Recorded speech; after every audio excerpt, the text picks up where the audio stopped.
Come on. Spark FM. Yo, chick a man be ballin', these chick pigeon toes, some of them be crawling. Spark FM. Oh gosh, it's me again. New England's #1 urban Caribbean music. Radio. Spark FM.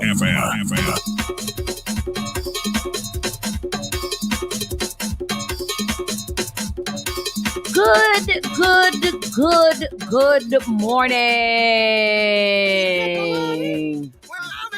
Oh, okay. Hey. Oh, real time. They did to me. Hold on. God made man. Man made money. God made woman to eat my money. Now my shit is ended.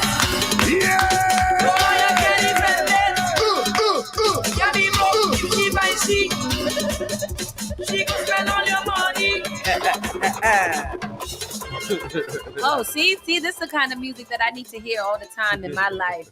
They're getting here. I was having a low energy morning. The camera's on us. This is interesting.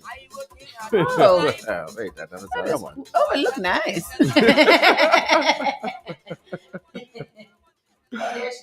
Hello. Hi. Hola, ¿cómo está, hombre? Está como. Good morning, everybody. Good morning. It is hump day. It is the Wednesday, the 7th, 7 days into February, 3 days into the week, 3 days before the weekend. We are right in the middle of everything in life. So that means that we got 2 more days to get through it. We do. Last week went by super quick. This day seems like this week is going by pretty slow. Very slow because I'm so anticipating Valentine's Day. I woke Probably. up thinking it was Thursday morning. It's not Thursday yet, though. I thought it was Thursday. Oh. this You morning. did. I was like, first of all, that's Wait a minute. tomorrow. Let's not breeze past the fact that you said what you're anticipating Valentine's Day. Only because of the extra puppies that will be around since nobody's going to want them. I was going to say, because that's never, Why you ever figure there's been gonna your be thing. extra Even because- when you were in a relationship, you No, wanted to. I don't. Valentine's Day. However, there's going to be somebody who buys their girlfriend a dog because he's not paying attention to the things that she's asking him for. And he's going to think that a dog is going to fix it. And then I'm going to have to rehome it. Wow, at me though. Oh. Anyway. I wasn't even trying to at you. No, but that's a real thing. I've read so many stories about it. Like, he ignored me, trying to find me a dog to fix it. It's cute. Some of them will keep it because it's cute. And other ones be like, nah, No. I don't want that. I don't want that at all. Take it. Nope. Poor Poncho. What was his name? Buddy, Poor Buddy. fuck out of here. Buddy made it for like 3 days. It was a week. It was a week. And what was it like? It was hell. What kind of a dog was it? It was a It was chihuahua. Oh, Those no. are terrible dogs Those to are get as terrible puppies. dogs. It looked like a bunny. Weird. Thank you for him for thinking that he could. But yeah, so that's the only reason why. And there's a lot of sales for a lot of different things that happen on that. It's like a Black Friday. Everything be on sale. Cyber Monday's coming up, I think. Again? I think there's another cyber something or another something kind of. No, Cyber Monday Amazon- is after Not Black cyber Friday. Sale coming up. Sale coming. Big sale. Global coming. Is it sale global? coming. Is it Global national Yes. sale, right? The best days to shop. I think something coming up. A tax-free day. Tax free is in August. I thought there was 2 tax-free days. Oh no, there's 2 Dine in Boston days. So February is. Oh, Dine Out Boston is coming next month, Oh, is it? When is that? March. Is Dine in or Dine Out? I don't know what I was talking It's about. Restaurant Week. Okay. Wait, does it matter? Dine in or dine out? Oh I yeah, think dine out is it's dine in. Dine out goes out. Yeah, but it's Yeah. Dine In. It's Dine in Boston. But technically, if I'm dining outside of my house, ain't I dining out too? You are. Interesting. Tomato. Good morning and welcome to all of you guys that are tuned in while we go through our thoughts in the morning. Just our random thoughts. Good morning, Jess. Good morning, AP. How you? AP, we haven't seen you in a while. Where you been at? He's been? I didn't see him. How y'all doing? If you're just tuning in right now, go ahead and give it up a share. Go ahead and give it up a share. We'll give you some time. In the meantime, though, let's do a quick check-in. Miss O'Neill. Hi, How you doing, honey? Hi, everybody. you? I am doing great. I am in a very, very good mood. Life is good, and I feel like my life is on an uptick right now. I'm very happy, and things are great. Testification time. Let me tell y'all how God is good. Hallelujah. Y'all ready? Gather round, churns. Gather round. Gathered round. Where two or three are gathered. That's where Jesus is. This morning, I left the house and I had to go to the dumpster to go put stuff in the dumpster. And because I'm lazy, I put the trash in the back of the car and then driving down the street. Oh, brother. So I opened the trunk by mistake and I'm like, why is the trunk open? Put the trash in the car, whatever. Went to the dumpster and then I was like, oh no, Noah, I forgot your soccer clothes. So as I'm reversing back up the street illegally, because you're not supposed to do that. Terrible. So I'm reversing like This all the way. sounds like a terrible decision. But let me tell you how God is good. So as I'm reversing, I'm like, who the hell left this box in the middle of the street? So I reversed to the box, got out, ran upstairs, got the soccer clothes, came back downstairs. When I looked, it was my box that fell out of my trunk. Oh no! And was right there. What was in the box? A coat that I just ordered for Noah and picked up. Oh, I thought it was your new coat that you just got. No, not my North Face. But my North Face was in the trunk too. That could have fell out. Oh, yes, it could have. This is a polo coat that I just ordered for Noah in the box.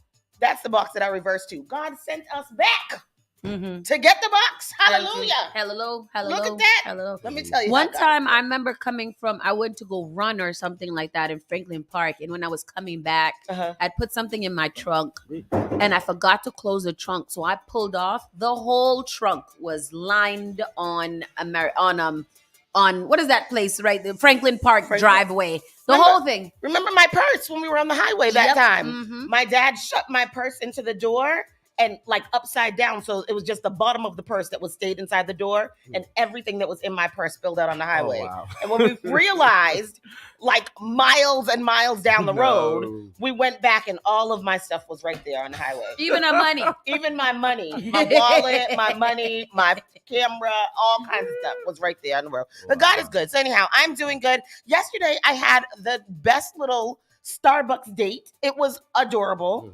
We sat and had lovely coffee and tea and talked, and it was just really, really nice. And it was refreshing. Conversation and tea and coffee. I left out of there smelling like a smokehouse, though. What is the smell that is on you from coffee shops? I hate it. It's the coffee bean. But it smells like old, like stale smoke. Yeah, I hated it. It's not good. That's why when you go testing and things like that, you're supposed to sniff some coffee beans because it clear your nostrils out. Oh, does it? Because it's such an awful smell. Yeah. So when that's Son like used to do the her Dunkin' smell. Yeah, when Son used to do her So Fresh Scents, the natural oils and stuff like that, she would always have coffee beans so you can zhuzh out your nose and then you get back. It just clears you out. It's so it's gross. the equivalent of a saltine and a sip of water. Yes. Some strawberry and some champagne. Oh, I like strawberry and champagne. Is that the same thing? Did I compare that at all? No. Okay. No, not at all. But anyhow, so that was my day. My evening was good. We did have a meeting at the school. Everything went really, really well. We have a good plan going forward. We had family dinner again last night. And so things like that are happening and life is all right. Nice. How about you, Tristan? Yesterday I covered for DJ Live's DJ class. That was good. How was that? That was good. Where was it at? ADSL? No, Holland. Yes. Holland School. It was good. She has a good class. It was 10 students, you know what I mean? And they look pretty interested. It's cool. When you're in those classes and you're teaching those classes, do you ever see like the ones that are most likely gonna potential? Yeah. And how many students do you say you have? I thought you were gonna ask me something different. But do I see like the ones who have some like definitely ones that have some potential. There's some that you can see it in their eyes, but then you don't know what's going on at home at the same time. So this is it's a at-risk group. So it's like the kids. This is like a extracurricular or an alternative program for them. For kids that are most likely at risk of, yes, in society. Not recidivism. Is preventative. Yes. Instead of reactive. What? Toby Keith died? Didn't he just perform somewhere the other day? Who is Toby Keith? Oh, he's a country singer. I'm sorry. Oh. It just popped up on my thing. Yeah. Sorry, my bad. So 10 students. That's really good. That's awesome. And we need to introduce these young kids to the arts that aren't traditional arts. You know what I mean? Yeah. So that's awesome. Good job. Kudos to you and DJ Live for doing that. You guys are Absolutely. good people in this state. Yesterday, I had my MRI. Oh my No. God. My tumor. My tumor. And I didn't get it back yet. However, I'm excited to see it because I do feel like it is bigger. Not that that's exciting, but Jesus. no, but it would answer some questions that I have. But no, other than that, we what did I do yesterday? We moved things. We did. I can't remember. Oh yeah, big shout out. That was a big shout out to my little friend Freddie. Yesterday when he was outside moving some boards in. He was like probably just minding his business, walking home from school, and he saw us out there and he said, "Hey, can I give you a hand?" And I said, "Hey, sure." And he sat there the whole time and helped us bring those boards into that place. So big shout out to Freddie. He said he lived around there. He didn't give me too much more information. I didn't want to pry because that could be a little strange. But big shout outs to him. And I was really excited about that because I was like, we often talk about the kids and that there's, the kids is all over the place. And he looked like he was probably like 16, 17 at the most. And I was just like, somebody's doing a really, really good job. Because he was like, I mean, I might as well just saw you working out here, might as well. And I thought that was just so dope and so so surprising that a young man, that a little Spanish young man was just out there and he was just like, "I'll help you." And that was it. No conversation, then asked for nothing. He just helped and then he just went back home and did it upon himself. Yeah. And so shout out to him and shout out to you parents that are out there just kind of teaching these kids, to be nice. Speaking on that, I I noticed these type of things, right? Mm-hmm. And in the last couple of days, I saw 2 young men that disturbed me. Okay, tell me about Only them. 2. Or just felt, so one of them where I'm at Stop and Shop. I'm at the we call it self checkout kiosk. The self kiosk, right? Mm-hmm. So I'm over there checking myself out, but there's a young kid in front of me, and his family, he's with like maybe his grandmother and his mom, Mm-hmm. and he's there. He's probably about 16 on his phone. They're bringing everything in and putting everything in the bags, and he is just sitting there behind on the them. phone, and the thing is full of stuff. It's full of stuff, and he's just sitting there on his phone, hood up. I'm like, all right, I want to say something, but I ain't gonna say it. Another one is I'm DJing last Friday at the gig. There's, the women are packing up the food and stuff like that. Everybody's getting ready to leave. I hate saying stuff like that. Let me not say it. But everybody's leaving and, packing up, getting ready to go. The young man, the lady she has like 4 pans of food and she's walking to the door. Mm-hmm. The young man is also about to leave. He doesn't walk in front of her and opens the door. No, he lets her go and waiting for her to open the door, and she's there like this. I'm there DJing, so what and I'm like, and I'm telling the young man, "Hello, get this lady's stuff, please. Mm-hmm. Open the door." But see, I don't like to see, because even at a young age, I know that one thing that I see her and I do all the time is even if you got to carry an empty bag, carry a bag. Right. Carry something. Yeah. You walk into this house empty-handed. Yeah. Here it is. When we're lifting things, the boys are out there lifting things at all. I don't think that CK would probably offer on his own, but I think that it is up to parents to not ask. Right. Say, "Here, come and take this out of my hand. Yeah. Help me bring these." That boy be bringing that basket all the way up to the 3rd floor sometimes because I don't have it. Vicky, shut up. It was Vicky. Vicky was at the party. Oh, it was her niece's party. Shout out to your niece, Vicky. No, but in general, teens are menaces in general, and I believe that we do got to do a little bit of better job of stop coddling them and making them do things that, even if they don't want to do it. I don't care if you kick and scream. I don't care if you scrunch up and stuff like that. Yeah. Carry the basket. It's time for them to start doing chores. Yep. Noah vacuumed that whole house the other day. You vacuum the house. You're going to have to vacuum the house. You're going to have to start cleaning this toilet, too, because you're going to be peeing all over and all under it.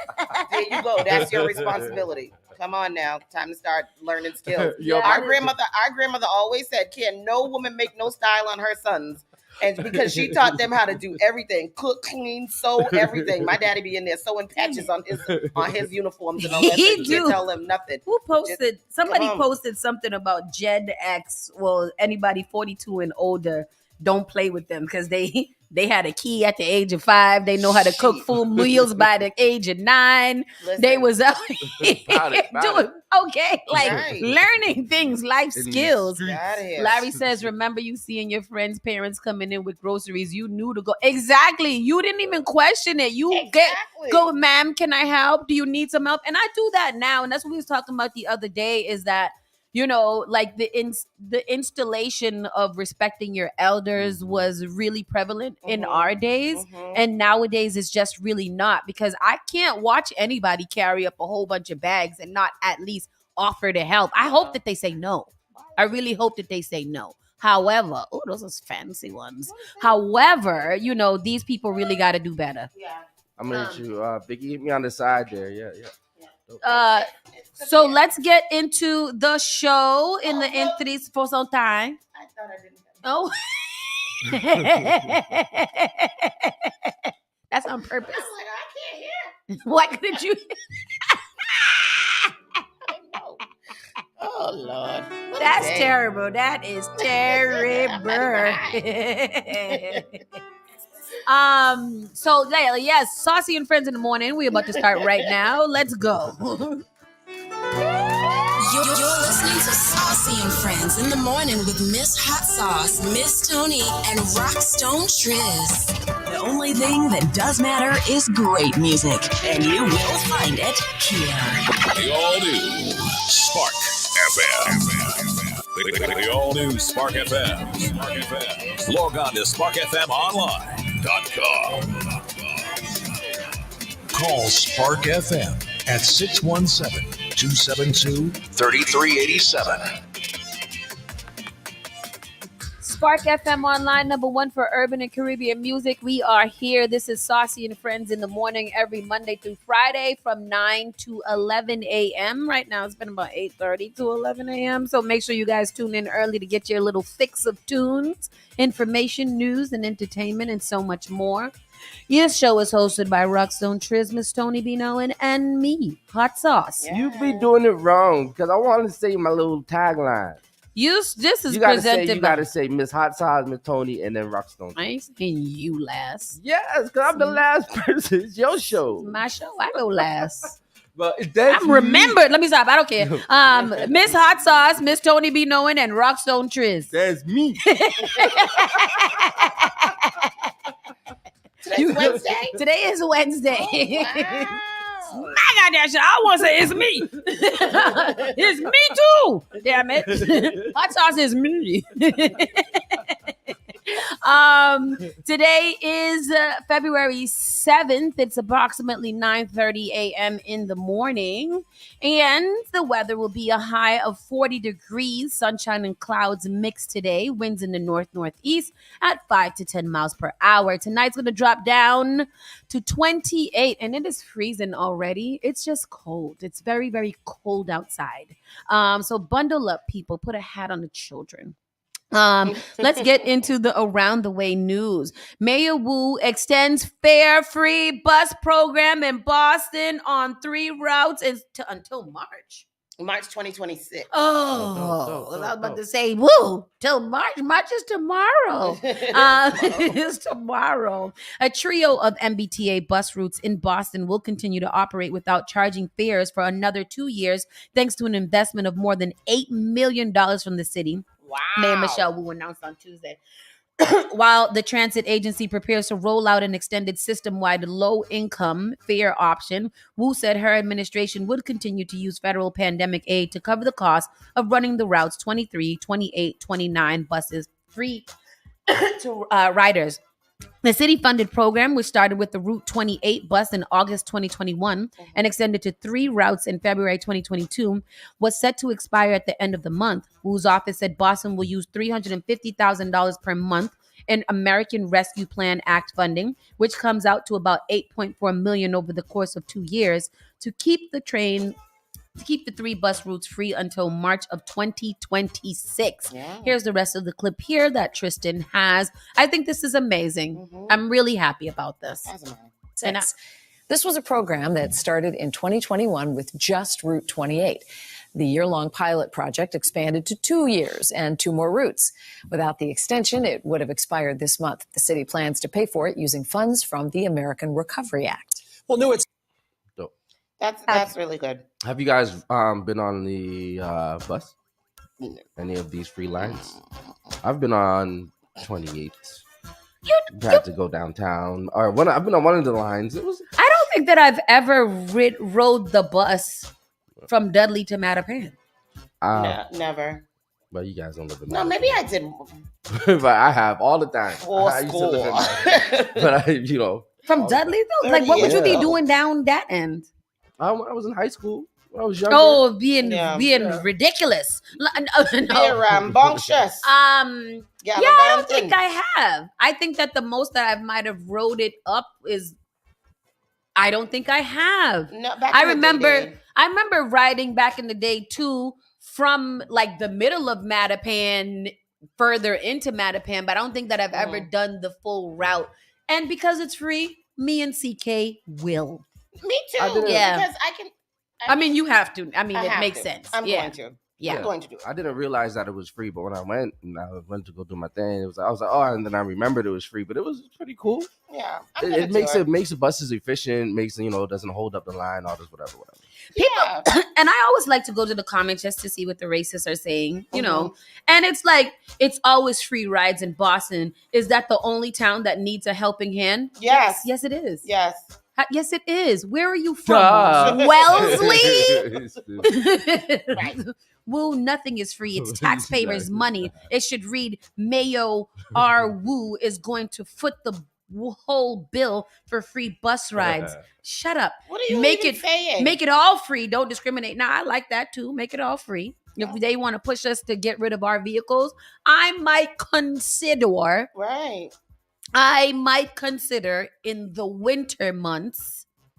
summer months, putting away my emissions that my car produces to ride the free fare. Only if they're all free. Yeah, but then the thing is that, you have to have a lot of time.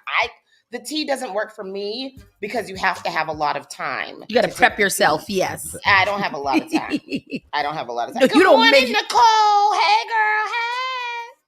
Oh, good morning. I was like, we got a visitor. Adam Montgomery Smile says he'll wear shackles in court as murder trial now underway. Who is this now? The guy that accused of killing his daughter, Harmony. Oh, yes. Yes. The murder trial for Adam Montgomery, he was accused of killing his young daughter, Harmony. Oh, yes. Mm-hmm. Play this. Oh, wait, you trying to get it up. Open Tuesday morning with jury selection. They just now do. I thought they had given him the chair They now should by give now. him the chair. I don't understand why we still trying. Bob Ward reported that a jury of 12 plus 5 alternates are expected to be selected ahead of opening statements on Wednesday in what's expected to be a month-long trial. The judge and both sides spent hours talking to more than 120 potential jurors before whittling the number down to 27. It is not an easy task to find a jury. The Harmony Montgomery case has dominated New Hampshire news for more than 2 years. Why he look like he's having a good time? This case getting national attention. Boston 25 News He's reporter happy Bob about Ward it. has covered Harmony's case from the very beginning. As Bob tells us, the process of choosing a jury is not easy. Good morning, Mr. Montgomery. The murder trial of Adam Montgomery now beginning in a Manchester courtroom 4 years after New Hampshire authorities believe he killed his daughter Harmony. That's been 4 years? The first step in this high-profile case is finding a jury. And in court, the judge and both sides spent hours talking to more than 120 potential jurors before whittling the number down to 27. It is not an easy task to find a jury. The Harmony Montgomery case has dominated New Hampshire news for more than 2 years. Authorities allege that on December 7, 2019, Adam Montgomery, enraged that little Harmony had an accident in the backseat of a car, struck and killed the little girl. And then, after Harmony died, prosecutors say Adam hid the little girl's body for months, moving her from place to place, hiding her in a bag, a freezer, even an apartment refrigerator before finally disposing of the girl's body 3 months later. Harmony's remains have never been located. A star witness in the case is expected to be Adam's estranged wife, Kayla Montgomery, who has agreed to testify against Adam. In this day of jury selection, potential jurors were asked if they had formed any opinion about the case. They were even asked if they had seen Harmony Montgomery billboards set up during the search for Harmony. Clearly, this was an issue, as 94 people were excused from the case before the 27 potential jurors were finally chosen. This process of choosing Adam Montgomery's jury is still not over. In the morning, the 27 prospective jurors will reconvene here at the courthouse. Then the process will begin of trying to decide the 17, including 5 alternates, who will actually hear the case. In Manchester, I'm Bob Ward for your local station, Boston 25 News. So I didn't hear all that other part about him transferring her body and putting her into different places. Why did I miss that? Yeah, like I wasn't aware of that either. I don't know how I missed that either, because that had to be stuff that came out, right? Yeah, I can imagine that the jury selection would be hard because this is a really, really high profile case. We've been hearing about this for 2 years, 4 years now. They said. Defense attorney for Montgomery earlier sought to sever charges against their client into separate trials. I did not kill my daughter, Harmony, and I look forward to my upcoming trial to refute those offensive claims, Montgomery 34 says. So what I found really interesting is that they're using his wife as the star witness to testify against him. I thought you couldn't do that. He acknowledged he was an addict. I could have had a meaningful life, but I blew that opportunity through drugs. I loved my daughter unconditionally, and I did not kill her. A star witness in the case is Adam's estranged wife, Kayla Montgomery, who has agreed to testify against Adam. Harmony was reported missing in 2021 by her mother, who said she hadn't seen the girl in more than 2 years. Police later believed the child had been killed in Manchester in 2019. In an earlier affidavit, investigators allege Adam beat Harmony to death in a fit of rage after she had a bathroom accident in the car the family was living in before moving her lifeless body from one hiding place to the next. And then how did they discover all of that? Exactly, especially since she hasn't been found. He said Adam repeatedly struck Harmony, who was 5 at the time, in the head in frustration over the accident in 2019. Adam's estranged wife, Kayla Montgomery, told Manchester Police Department. Kayla described that Harmony was in the rear seat of the passenger side, and when Adam was driving, he turned his body and delivered sets of 3 to 4 blows with a closed fist to Harmony's face and head on 3 separate occasions over the course of a few minutes. A detective stated that stated in the affidavit. She said Kayla stated that after the final blow, Adam said words to the effect of that he felt something or heard something when he hit Harmony, and I think I really hurt her this time. I think I did something. Yeah. After the assault, Harmony reportedly began making a moaning type of noise on the family as the family drove to Burger King, which went on for roughly 5 minutes and then stopped. At no time did anyone stop or get Harmony medical attention as a result of this assault. Kayla said this happened in the morning while the family was on their way to Burger King on Route 3 in Manchester, the detective explained. Afterwards, the family returned to the parking lot of the Colonial Village apartments. The family stayed at Colonial Village for approximately 20 minutes, during which time no one checked on Harmony. Harmony died in the car a short while later, at which point Adam and Kayla placed her lifeless body in an Under Armour duffel bag before transferring her body into a red cooler with a white top. Kayla explained how Harmony's body was moved to various locations over the course of the next several months. She stated that after living in the Colonial Village parking lot, they then moved her in with her mother at 258 Dubeski Street. Kayla said that they arrived at the residence. Harmony's body, which was still in a duffel bag, was placed inside a red cooler with the top in the common hallway of the apartment building. She stated that the body was left there the whole time the family stayed there until the end of December 2019. What the hell am I reading? Somebody tell me what I'm goddamn reading. No. Harmony's body was also said to be placed inside garbage bags and refrigerated after her death. In an interview in June 22, Kayla alleged that Adam placed the duffel bag with Harmony's remains in a ceiling vent in a bedroom when they later moved it to a family's and transition shelter on Lake Street. Kayla stated that during this time, there were liquid coming from the bag containing Harmony's dead body, and there was an odor. I am going to stop. I am going to stop because she shouldn't get a friggin' plea. She should also get whatever punishment that he is getting, because I am concerned about the mentality of people in general, because I'm reading this and I'm getting infuriated. How do you do that to a baby? And what is in you? Like, you're just straight nuts, right? Because you're moving this for months. What are you saying? What is that? They said in the ceiling they found her DNA, and it was 1.1 trillion times probable that the sample originated from Harmony. The fact that they haven't even told these people where this baby's body is to this day, that body is gone. It's completely decomposed. Jesus Christ. Wherever it is, probably completely decomposed. Why did they keep moving her? Because at one point they moved the baby after all of that. They left her in the hallway for months. Yes. And they put her in a ceiling vent. And then they took her and put her in a refrigerator after they moved. And then I don't know. Yeah. No, this is. They said the duffel bag that she was in they put her in a different bag that was much smaller than the Under Armour bag. So at this point, it might have been that they dismembered the damn baby's body. They didn't have to dismember her. If it was that many months, she fell apart. Yeah. If it was that many months that she was just in this cooler. I feel like he probably acided her. I feel like he just because she says fire or something. They said that detectives stated Kayla described an odor coming from the bathroom and saw steam coming from the bathroom when Adam would open the door. Kayla recalled the scent of cleaning supplies He definitely put her in acid. Oh, this is sick. No, because then we know that the acid would have melted the bathtub too. We've seen that in movies. Oh God, why are we talking about this? No, it wouldn't have melted the if they left it in there too long. What was that movie where they put the body in the bathtub and then they left it in there too long and then the whole thing fell through the ceiling and it was all the body? I don't It was gross. Bro, this story continues to get worse, and we're not going to get into it because there is something wrong. There is something wrong. And here he is in the courtroom smiling with his tongue out and stuff. And there is something we're going to move on because he's playing crazy. If you guys want to read the rest of the story, it's on Newsbreak from Boxing 25 News. It's quite lengthy. I hope that whatever punishment that man that was on death row that got frozen brain that didn't work, that needs to be done to him immediately, repeatedly. Yeah. I am so sorry, baby girl. That is horrible.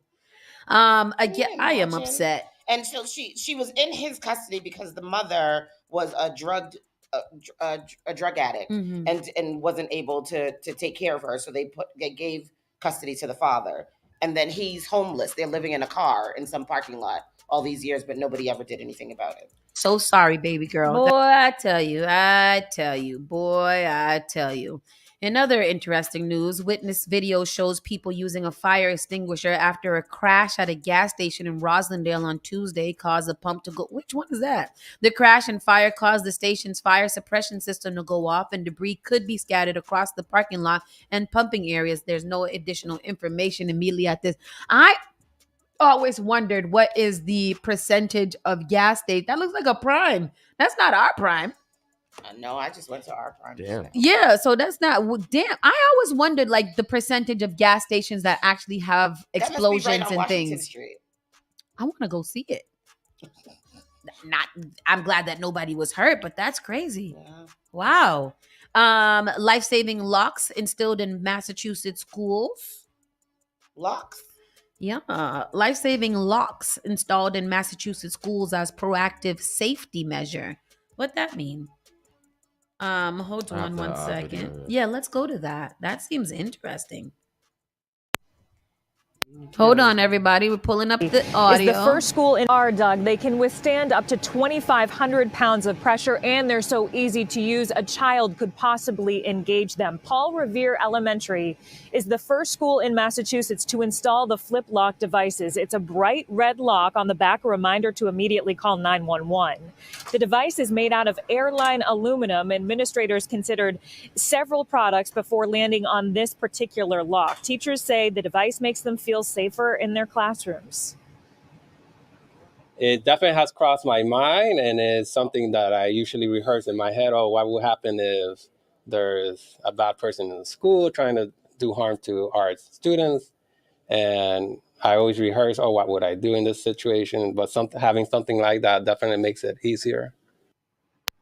What is it? We reached out to the company to find out if the locks are approved under state fire code. The founders say the locks are legal and were reviewed by the city of Revere. The company also updates the devices to comply with changing codes and says the locks are not made for main entrances, just classroom and office doors within a school. The mayor says all Revere public schools will have the locks on them by next week. The project will cost around $200,000. We're live in Revere. Jennifer Egan, WCVB News Center 5. Oh, all the schools. So I guess it's to protect against like an active shooter situation. So how does it work? I don't get how it works. I don't know, because it looks like one of those hotel locks. You know, the ones that you flip over like that? So is it on the inside of the door or the outside of the door? And who's supposed to flip it? The teacher. It looks like it's on the inside. Oh, and the teacher's to prevent people from coming in. So if there's somebody okay, so we can go and flip it. Like if active shooter, I can go in the classroom, everybody flip the lock. What's wrong with the locks that they had on the door before? Well, these are like real, like heavy duty locks. Okay. All right. Whatever works. I'm not mad. If you think it works, go ahead. Put it in. It's a waste. Larry, that was my first inclination. However, just get a teacher's gun. Don't do that. That state trooper who is dishonorably discharged. Second one now. Oh, it's a second one? Mm-hmm. So there was two of them. It was organized. It was Rico. Yeah. Let me see here. Trooper Joel Rogers was one of 4 current and former state troopers who were federally charged in connection with a bribery conspiracy that gave guaranteed passing scores to commercial driver's license applicants. I like it. I mean, I'm not mad. You know, sometimes some people are not good at tests, and sometimes you need a little upper hand. Yeah. So do they take the bad ones away from the people who got it illegally? I don't know. I wonder. That's a good question. I mean, look at him. He looked like one of those people that was doing illegal activity. So I'm not, I'm not too upset about it. Mm-hmm. And then Boston to spend $8 million to keep. The same. That's the bus thing. Oh, you want to do the state trooper story? It was real quick. Yeah, you could do it real quick. I don't think any of us have gotten black people are not allowed to in get exchange fake for the CDLs. bribes. Rogers retired today and was suspended without pay last week. Former Sergeant Gary Cedarquist was also dishonorably discharged and retired last week. 2 retired troopers and 2 civilians are also charged in the federal indictment. State police say the state retirement board will decide whether the troopers will get their pensions. That's so embarrassing. That's mean. This one says pre-Thanksgiving party at Theater District Club ended with 2 stabbings, possibly by attackers armed with plastic cutlery. What are you saying? Pre-Thanksgiving?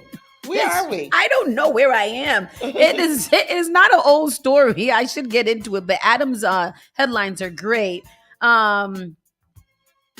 Yeah, let me see. Sorry, everybody. I was trying to get it. The turkey wasn't the only thing that was carved at a private Friendsgiving party at Bijou. Oh, remember we heard about this. There was a little stabbing at some point during Thanksgiving.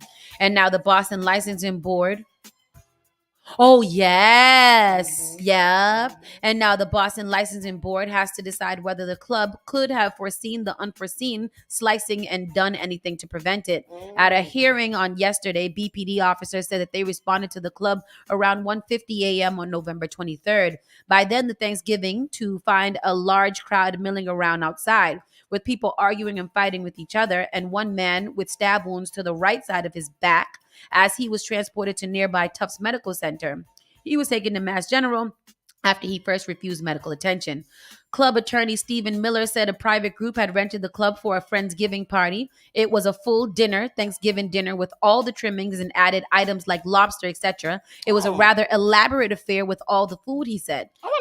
Me too. Roughly 180 people came after the doors opened at 10 p.m., including family groups, and it was all a rather jovial evening.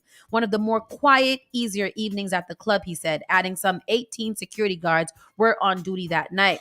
Then, out of nowhere, violence struck, he said. There had zero warnings that something was going to happen. Neither Miller nor police speculated that got two people roasted enough to go into carving mode. Jesus. Miller said roasted. Miller said all the guests were searched before entry, so neither he nor the club were able to figure out what the stabbers used to do the stabbing. They could have been using plastic knives or have broken shards of thick plastic cups, he said. The club gave the licensing video of one of the attackers. Miller said it clearly should be the attacker making a stabby motion, but the video did not show that he was using to do the stabbing. The board meets on Thursday to decide what action, if any, to take. That's crazy. Somebody made a shank. That's a bad stab. A shank during a Friendsgiving dinner with lobster, and you gonna stab up somebody on the side of their neck and face? They were not thankful at all. With a plastic cup. Terrible. Boy, I tell you, they are creative with their violence. Yeah. I'm telling you the truth. Obviously, it was a criminal. because they how you know how to make a shank? Bang! See, I can make a shank out of this water bottle right here. All I could do is cut it, and then the sharp edges. What you gonna cut it with? I'm gonna cut it. I'm gonna bite it. And then I'm gonna just don't bite it. And then I'm gonna wrap some napkin around it to protect myself. And then I'm gonna see that? You see that? Violence. With that said, we're gonna go to a commercial break, and we're gonna be right back. Go ahead. They want to do the story on the Brookline detective arrested at Disney World. Yeah. Oh, we do. What he get arrested at Disney World for? Okay. He got into an altercation. The happiest place on earth. That's awful. I don't think that Disney World is the happiest place on earth. It's the happiest place on earth. I think that Disney World is abusive. We supposed to, I mean, but it don't seem like it seems expensive, and it seems like a lot of lines, and it seems hot. None of that screams happiness to me. Other than seeing Mickey Mouse. Mickey Mouse. I don't, I don't like a line. I don't like to stand up. I don't like a lot of children around me. I just really want one of them big ass turkey legs. Me too. With a little side of cheese. Go to King Richard's Fair for that. Oh no! What is that? We missed it. We miss it every year. I want it now. King Richard's Fair be like 6 months of the year, and I miss it every single year. Yep. Go to y'all little story about the man who got arrested at Disney Brookline World. police detective off the job. 38-year-old detective Dwayne Danforth was arrested at Disney's Epcot on January 30th while off duty. According to court documents, Danforth is accused of trying to get into an area of the theme park that was roped off. He allegedly tried to remove the ropes. Those court papers say Danforth threatened a security staff member, repeating, "I'm going to effing kill you multiple times before pushing him and another security guard aside. The sheriff's deputy claims Danforth pushed him away and resisted as he was put into handcuffs.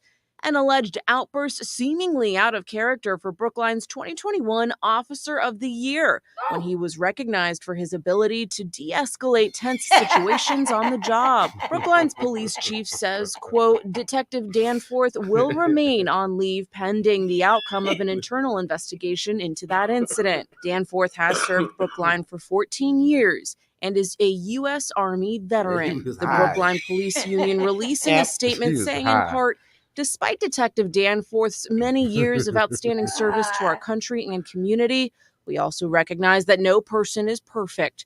We believe that one single instance of alleged misconduct should not overshadow his otherwise exemplary service to Brookline and our country. I'm sure. First of all, Brookline is dangerous. It's got gangs. It's got gangs and rats. Yeah. So therefore, we knew that he was coming from soiled upbringings. Right. And now, as soon as he said, I will effing kill you, you knew he was from Masshole. And again, to my theory, I think that this man had a lot of patience, except for when it came to Disney World. And if I can't get into any of these lines, why is this one not open? Yeah. Let me on it. That's like remember the little man who was in It's a Small World naked? He was frustrated. he was hot. He needed a little swim. But I'm not mad at Sergeant Mr. Because, I do feel like certain circumstances might cause you to lose your cool and go off. And Vicky's right. And I'm with him. She If said you get violent at Disney World, you truly don't need to be a police officer. Seriously, like bottom line. No, the irony of him getting recognized for being able to de-escalate situations. Crazy. Yeah, buddy. Poor thing. Not this time. Like they said, that man is a human being, and he got upset. Right. He got upset. People have their breaking moments, man. With that said, people, we're going to go to a quick commercial break. When we come back, we'll get into our national news, and that news is newsing. Boston, get ready. Spark FM and Chevalier Theater brings to you reggae superstar Luciano last February 14th at Chevalier Theater, 31st Street, Medford, Mass. Performing hits like this. It was a Friday night, a night like this, when I laid up on my bed. Performing all your favorite hits. Luciano live. With a special Bob Marley birthday trip, reggae superstar Luciano live. Enjoy a night of authentic reggae music. Doors open at 8 p.m. Get your tickets now at www.chevaliertheater.com. That's February 14th. Luciano live in the Chevalier Theater. That's 31st Street, Medford, Mass. So that I be overcome after cruising my way. Did you get a call or message that mentioned Social Security that made you feel threatened or scared? That is not the Social Security Administration. Social Security will not threaten you, press you for personal information, or demand instant payment. Social Security does not accept payments by gift card, prepaid debit card, internet currency, or by mailing cash. Criminals use these forms of payment because they are hard to trace. Don't fall for it. Hang up, ignore them. Report this criminal activity to oig.ssa.gov. Produced at U.S. Tax. Hello, I'm Marissa Jarrett Winoker. Performing on stage takes mental and physical preparation. But one thing I never thought to prepare for was cervical cancer. 91% of cervical cancers are caused by the human papillomavirus, or HPV. 1 in every 4 Americans is infected with HPV. For many people, the virus hides inside them, and they never develop symptoms. But for others, HPV links directly to cancer. My cancer almost ended my career. It almost ended me. The good news is, there are vaccines that can protect you or your children from cancer. The HPV vaccine is recommended for children 11 to 12 years old, and a catch-up vaccine may be an option for teens and young adults. Talk to your doctor. You don't want HPV hiding inside of you. Go to thinkaboutthelink.org to learn more. Together, we can stop cancer before it starts.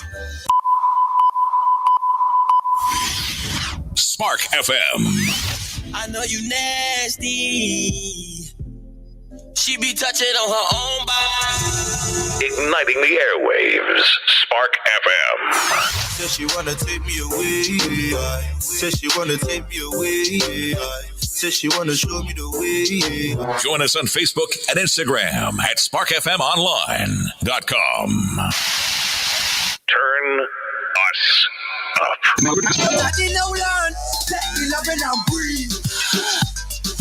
Spark FM. To get recognition, women have to work. To get any award, you have to go to Bangkok. Bangkok. Bangkok. Bangkok. Bangkok. Bangkok.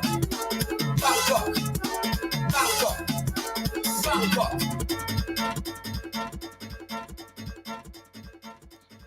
Bangkok. That's my favorite place. Bangkok? Oh my God, sorry. I'm slow. Greatest place on earth. Oh my, that's very fresh and rude and out of control. It's time for our national and world news. This is where we give you the news coming from across the pond and therefore over. Presented by Miss Tony. I be trying to figure out what you words. You be saying words, girl. You've got words in your mouth. Hi, everybody. I've got the news for you. Here we go. Guess what? Oh, no. King Charles has been diagnosed with cancer. Ay, Dios mío. Yes, that happened 2 days ago, but we didn't get to that yesterday. The news comes a week after both Princess Kate and the King were discharged from a private London clinic after medical procedures. Kate was in the hospital for a while. in there and stuff. Anyhow, King Charles III, 75 years old, has been diagnosed with cancer. Will be avoiding public events after being advised by his doctors to minimize in-person contacts. Buckingham Palace announced on Monday. How old is he? 75. Oh, you just said that. Interesting. That might turn over quicklier, huh? That kingdom. Yeah. Mm-hmm. And that would go to the brother. Harry, not Harry. What's his other name? Styles. No. Charles. No, not Charles. William. Prince William. Yes. Prince Charles is the father. Yes. Really? Mm-hmm. That's interesting. That's so funny how she was the queen for like 1,000 years. Yes. And then he's gonna be king for like 2 years. Let's give him 10. He's rich, so maybe they figure out the cancer and he lasts for another 10 years. Okay. And then, wow, that's interesting. Yeah. But is that going to be our young? Oh no, she was young too when she got Remember they that back in the days with all of these palace kingdoms and all of this stuff. Those kids, they used to die really early. The people, the patriarchs and matriarchs and all that. They used to be dead at like 16. They used to be queens at like 12. Right. Yeah. And dead at like 16. But you know, there was a lot of incest back in the day. Huh? There was a lot of incest. Yeah, well, there's still a lot of incest. They're all the same people. Game of Thrones. Yeah. The announcements mark a striking departure from the past when a monarch Hold on. elements Did were you watch often Game of hidden. Thrones? I got into it. It's just too long and too much. It was, those episodes are like an hour each. They were like an hour and 50 minutes. Yeah, it's like a movie each. It's real. The It's a lot. episodes was stupid long. Yeah. But once you get into it, you watch 14 hours one day? 14 hours of Game of Thrones. Yeah, my whole, that's too much. That's too much. I woke up early. That's too much. Tristan, I swear to God, you don't even notice that your life has left your body when you get into Game of Thrones. It was a constant on the toilet, at the nail shop, everywhere you went. Yeah. Everywhere you went, it was Game of Thrones, brother. It's serious. And we started late. We started before the last season. Right before, yep. So we had to catch up because the last season was about to be on and like. But and then how many episodes was in each? It was like 20 episodes per season for like 6 seasons, and I watched all of that. And like an hour and a half each. Yeah, it's crazy. It's so good. Mm-hmm. Oh my gosh, you got to watch it. So anyhow, they don't know what kind of cancer it is. They said that he had a benign prostate enlargement. And a separate issue of concern was noted. Subsequent diagnostic tests have identified a form of cancer. They're not saying that it is prostate cancer. Separately, Buckingham Palace said Charles did not have prostate cancer. So we're not sure what kind of cancer it is. We're not sure what stage it is in. All of that stuff. We don't know anything. All we know is that he has cancer. This next story is going to stress me out. What's this next story? Jury finds mother of Michigan school shooter guilty. Of just manslaughter. Of manslaughter.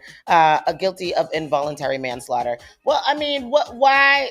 I feel like she should have gotten, I should be first degree. First degree.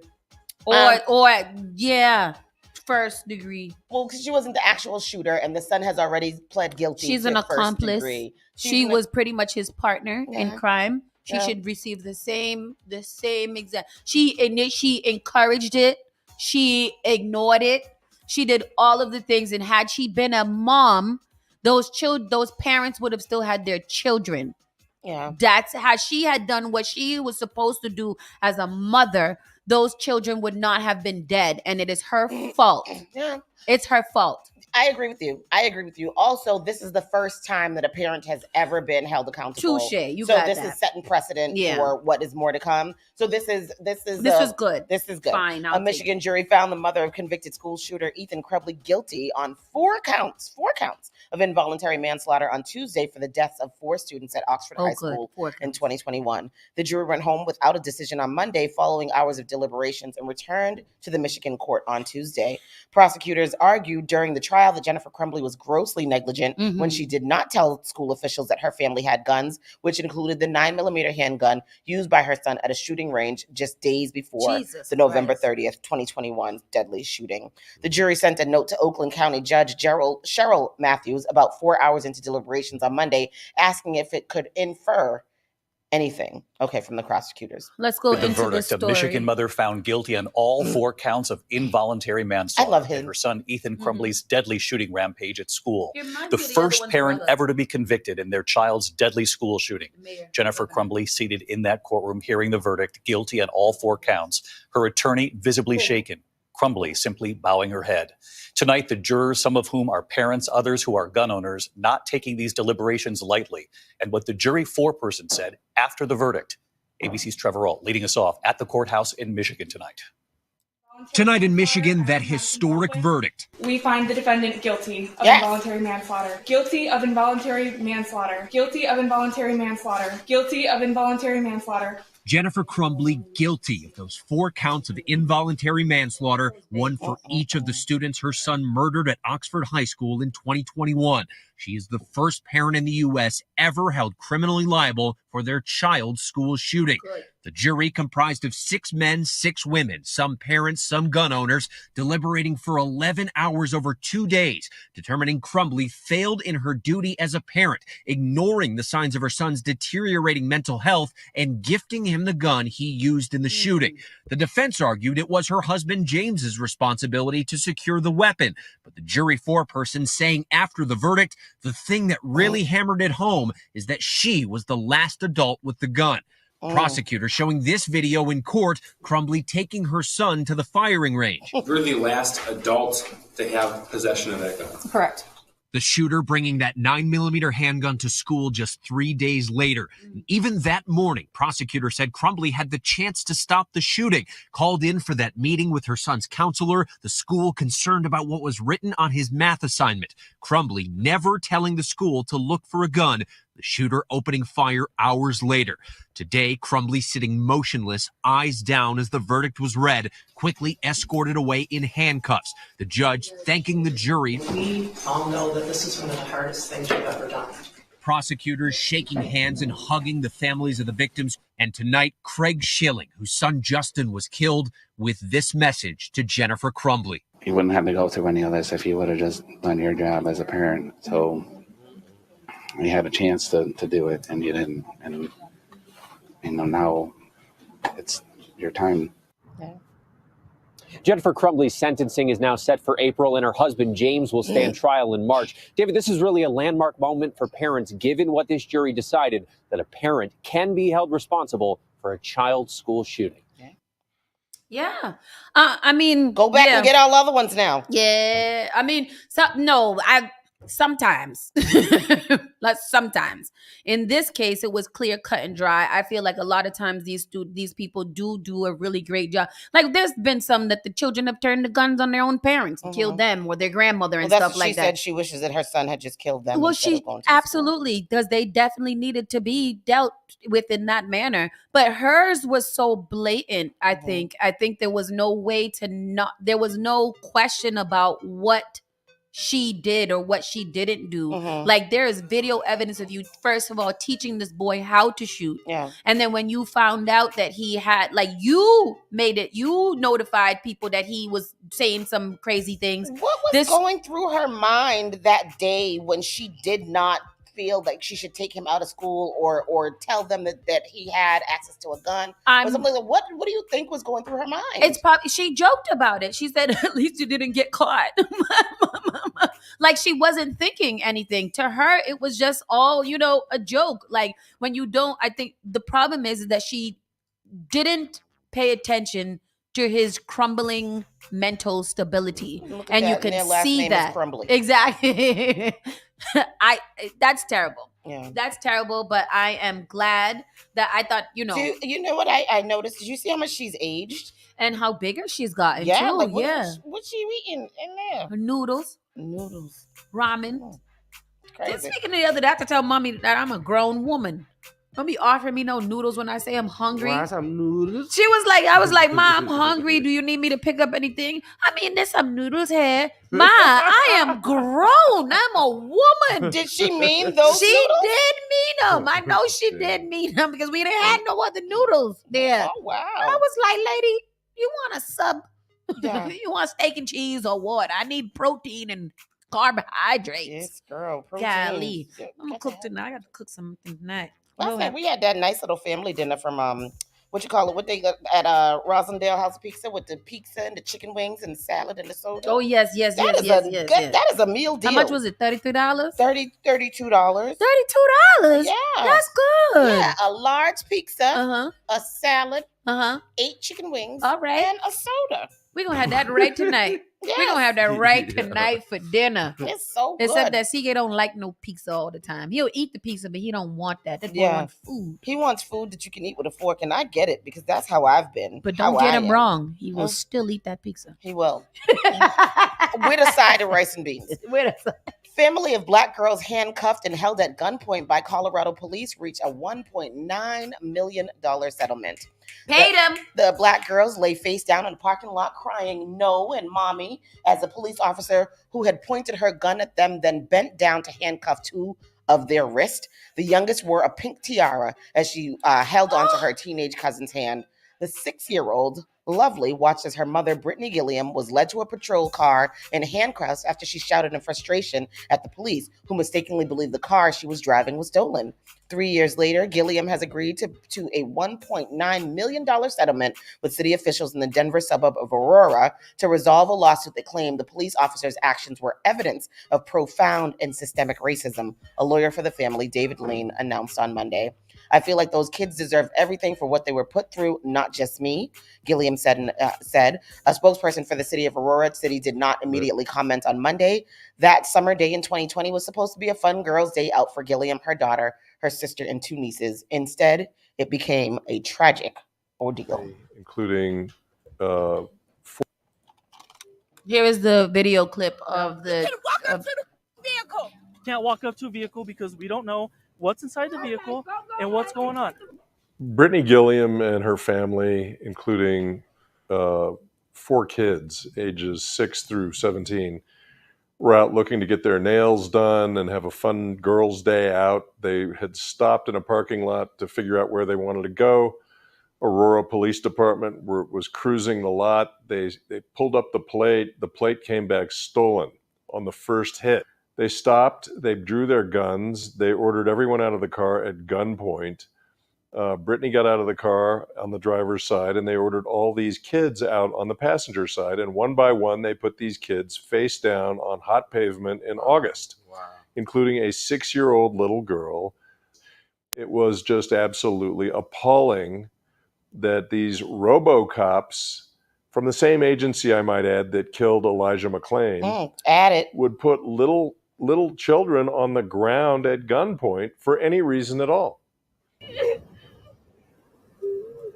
On my side. You can walk up to the vehicle.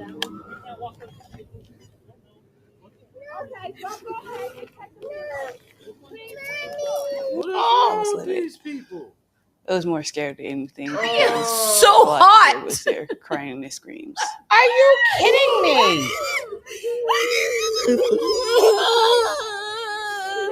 Can I have my sister next? Are we clear? I never seen. Look at the little 6-year-old. A Caucasian family, pulled out. 4 kids pulled out on the floor, and then the parent pulled out on the floor. I never seen that. No type of traffic stop with a Caucasian family ever in life. It was like a battle mentally for me and those kids. They need to clean that department up. Boy, I tell you. Boy, I am livid. Look at the baby on the ground. And this is body cam footage. She's got a tiara on. This is body cam footage that we're watching. That footage. That is sick. Look at her holding her sister's hand.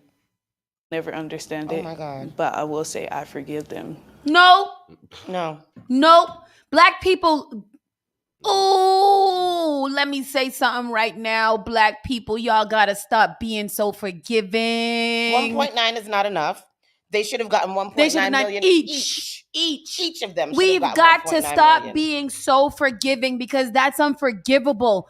Even if I don't care, the 6-year-old and the little 9-year-old, the other ones look a little, it's not fair for any of them. But when you saw the baby on the floor, you should have immediately picked the baby up and let her sit down. What, you gonna arrest her for being in the car? On the 6-year-old? No, they just had her laying down on the ground. And I'm angry and I'm upset about it. I don't know what I'm supposed to even feel because I'm upset about it. Because why do they continue to do this shit to us? The trauma And to then that we child are for the like, rest oh of my her God, I'm life. forgiving. And it leads into so many other things, just like generally how we are treated and how we are treated like we are dogs. And then people like Nikki B.A. Haley talking about there's no racism in America. If you don't go sit if you don't go sit down, ma'am. And the trauma, you don't understand the lasting effects of trauma on this child. What is her life going to be like? She's forever afraid of police. All of them. All the things that she's going to go through. Because even the 14 so messed up now. 14-year-olds and 16-year-olds in these situations, especially girls who's laying down your little budding body parts on the hot pavement. The 6-year-old has on a pink shiny tiara, and y'all think that's not one of those people out there though. None of those police officers that were there had enough sense to say maybe we should get the kids off the floor. Or why is it immediately to guns drawn and all of that? That's what I was thinking what too. You thought was a stolen car. For a stolen car. And then when you saw that it was a woman and 4 children getting out of said car, why didn't you take a different approach to de-escalate the situation and maybe just have them sitting down in the car normal like you would anybody else? Yeah, I don't. That is crazy. That's crazy. I never heard about that story before. I feel like I might have. I don't know. I don't think I've heard about it because I think that my reaction right now was too visceral. Yeah. And I'm trying to figure out. One of the officers who stopped the car, Darian, was suspended for 160 hours. He and the other officer, Madison Moen, still work for the department.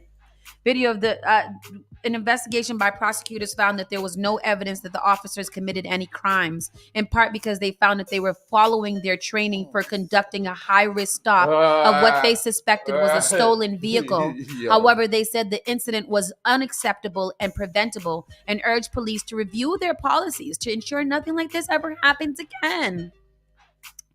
The young girls lying face down and being put into handcuffs triggered outrage following protests over racial injustice earlier this decade, sparked by the killing of George Floyd. This settlement also marks the latest Aurora has been forced to pay over police misconduct. The city settled for $15 million in 2021 with the parents of Elijah McClain. He was a 23-year-old black man who was killed in 2019 after he was stopped as he walked down the street, placed in a neck hold, and injected with a sedative. One police officer was also convicted in his death, and 2 others have been acquitted. 2 paramedics were also convicted. A state of civil rights investigation launched amid outrage over McClain's death and release, and after Gilliam's lawsuit was filed. I mean, 4 week suspension is what they got, huh? 4 weeks. 4 weeks. This next story too. This is an update on a story that we followed before, which was another horrible story. We were talking about that baby who had gotten decapitated during birth. Remember? Oh my God! With the young couple. Yes. The jury has found that has now been ruled as a homicide, which is good. The death of a baby who wound up decapitated during birth at a Georgia hospital has now been ruled a homicide. The medical examiner's office announced. The Clayton County Medical Examiner's Office said Tuesday that newborn Travion Taylor Jr.'s cause of death was a fracture dislocation with complete transection to the upper cervical spine and spinal cord. His death was caused by shoulder dystocia, arrest of labor, and fetal entrapment in the birth canal. It also said pregnancy-induced diabetes and premature rupture of membranes contributed to his death. The medical examiner's office said Travion's death was caused by the actions of another person. You have the story? Savannah Louie has details from the First Alert breaking news desk. Savannah, this just into the newsroom. Yeah, we just received this confirmation from Clayton County within the past 10 minutes here. Clayton County confirming that the medical examiner is ruling this death a homicide. Now, it'll be up to the DA if formal charges will be filed. You're my first about this upsetting story over the summer. That baby, Travion Isaiah Taylor Jr., died back in July. Initially, that hospital claimed the baby died in utero, and the family was not informed about how that baby died from the hospital, but instead informed by the funeral home, which received the remains and sounded the whistle on the fact that that baby was decapitated. Now we know that the parents are also suing Southern Regional Medical Center along with those involved in the baby's delivery at the Riverside Hospital. This is just a small snippet of a very comprehensive story. If you'd like to read it all for yourself, we have it on AtlantaNewsFirst.com. All right, Savannah, thank you. A sad, sad story. We will get those details to you. Yeah. So the baby's head was off. And the hospital didn't tell them. The funeral people. They tried to stick it. I remember they Yeah. tried to stick it on the baby's head so that they can view them from the glass outside. Yeah. How when somebody picked the, nope. Mm-hmm. Not gonna do it with y'all today. Yeah. Because you gotta be a sick piece of crap to pick a baby's head up and prop it onto its body and show it to its parents and pretend like everything is okay. Yeah. You gotta be a really big piece of crap of a person. Yeah. Of a staff. That's crazy. I hope they don't ever sleep thinking about that baby. Okay. So a deep fake company loses millions after employee duped by video call deep fakes. An AI-generated representation of the company's chief financial officer was convincing enough to do damage in Hong Kong. So an employee of a Hong Kong office of a multinational company transferred nearly $26 million to scammers last month after unwittingly attending a video call with deep fakes of their coworkers, including the company's chief financial officer. That's crazy. People, yo, what's happening? The employee was the only human attending the video call, while the fake participants were impersonated with the help of AI, a member of the Hong Kong police said. Scammers found publicly available video and audio of the impersonation targets via YouTube, then used deepfake technology to emulate their voices to lure the victim to follow their instructions. They did not name the company. According to the South China Morning Post, that even included asking the victim to introduce themselves to the rest of the AI group. Because the people in the video conference looked like real people, the employee made 15 transactions as instructed to 5 local bank accounts, totaling 200 million Hong Kong dollars. After the initial video conference, which included a convincing facsimile of the company's UK-based CFO, the scammers followed up via instant messages, email, and additional one-on-one video calls. You can't even not get catfish nowadays. Like, there's no way you can set up a FaceTime call with somebody and it just not be them. It not be them. It not be them. That's crazy. A woman allegedly framed her twin sister for a fatal Amish buggy crash, and we've read stories about this in recent months. Just last week there was a man that framed his brother. Yeah, and then about the girl who killed the person that looked like her to fake her death. So this is what people are doing. So this is an Amish buggy crash. She set up her sister. How did we get? What do you mean the Amish buggy? What? How fast were they going? They drive buggies, horse and buggies. Minnesota prosecutors have charged Samantha Jo Peterson with 21 counts, including criminal vehicular homicide and driving under the influence of drugs in the buggy crash. A Minnesota woman is accused of trying to deceive authorities into believing her identical twin sister was the driver who hit a horse-drawn Amish buggy last fall, killing 2 of the 4 children inside.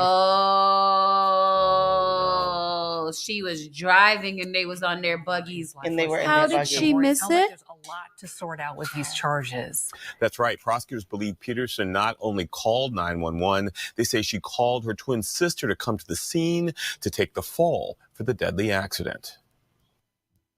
The Miller siblings were on their way to school on September 25th when their horse-drawn buggy was hit from behind by a silver SUV, killing 11-year-old Irma on the right and 7-year-old Wilma second from the right, and injuring their brother and sister. Now, after more than 4 months, investigators believe they know who was behind the wheel.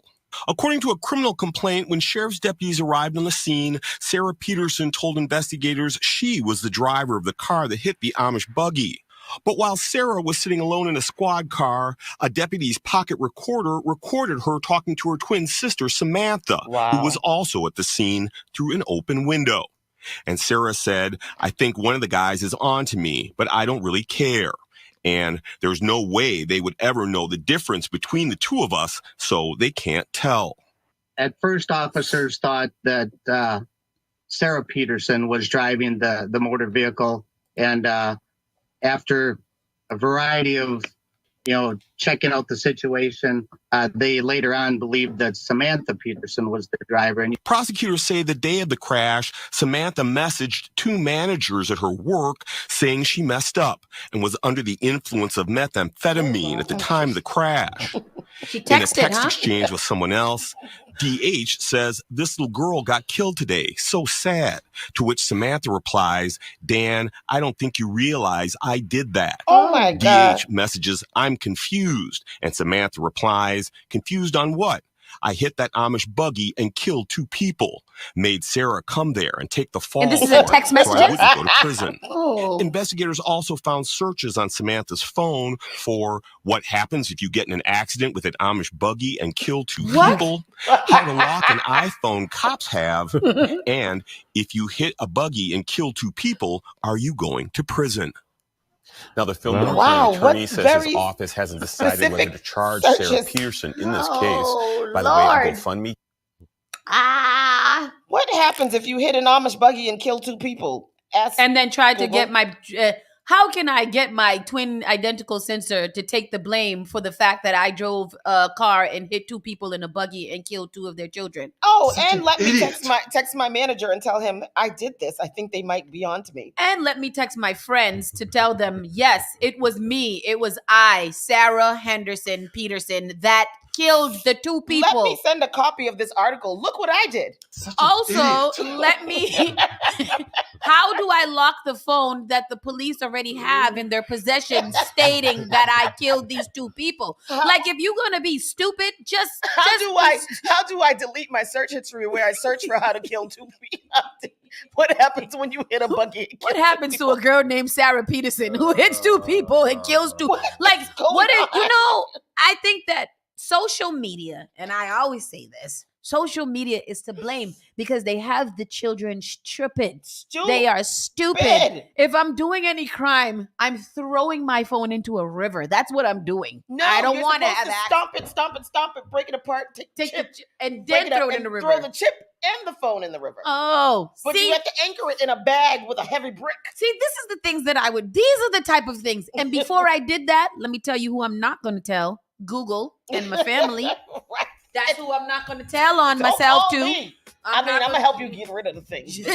No, don't help me get rid of I'm you. not gonna tell you. I'm not You gonna take me to the police. I'm Maybe gonna I take- could. that's Maybe what I could that's plea what I out. meant. When I said I'm gonna help you, that's what I what meant. you got to say is she's crazy. She is crazy. That's Oh, helping my sister. defense. For so long, she's been so crazy. Yes, I knew that she was crazy. That's how y'all help me. Don't And we write me, tried don't to get text help me. for her, but y'all wouldn't listen. Yes, so we need her to go and sit in a mental facility for many years. But just don't. This remind me of the story. What was the man? He was. How do you dismember my wife? A 5'1" body after you've killed her. Yeah, after I kill her. Yeah. I killed my wife. Will I go to jail? Yeah. It was me.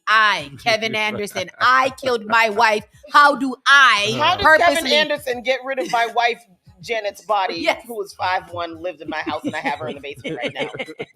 It's Search. wild. And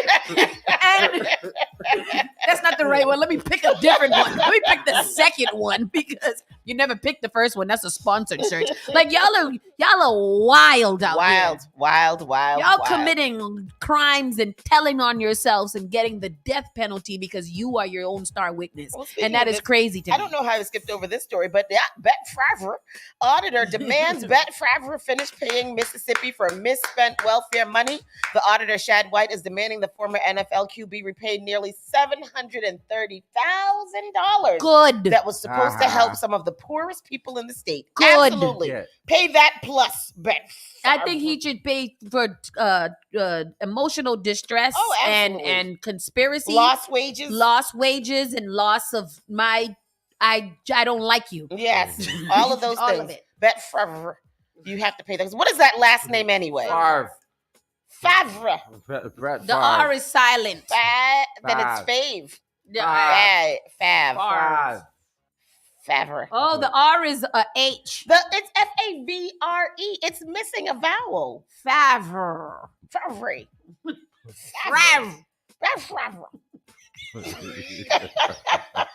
Wow, look at this. Nevada brothel has offered the winners of the NFL and Super Bowl a sex extravaganza For free. Who? For free. A brothel in Nevada. Oh, that's nice. The winner of the Super Bowl 58 could grab the Lombardi trophy and a whole lot of booty.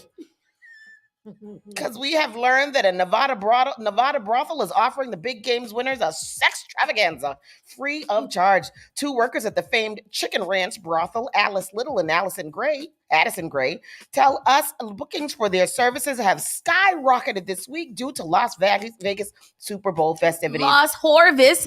Because what? Las Horvis. I'm gonna start a brothel in Nevada because how fun is that? Well, and in order to thank the NFL for all of it, they've come up with an offer that the Niners or Chiefs will be hard pressed to turn down if they win on Sunday at the Allegiant Stadium. The two say whoever gets the dub will have access to a